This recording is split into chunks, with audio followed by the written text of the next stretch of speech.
hurmatli obunachilarimiz.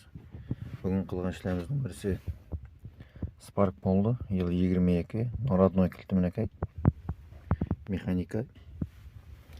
Oradan o oldu. Pultimizdan chip ishlab turibdi, lekin chastotasi ham bor. Mashinada mana hech qanday net qilmaydi, reaksiya qilmaydi.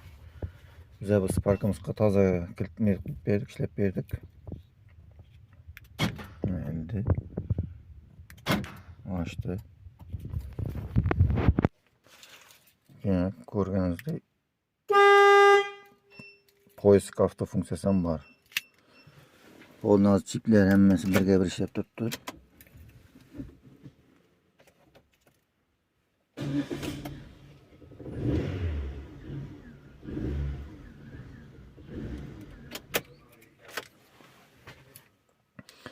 Uni tiqilib qo'yib berdik.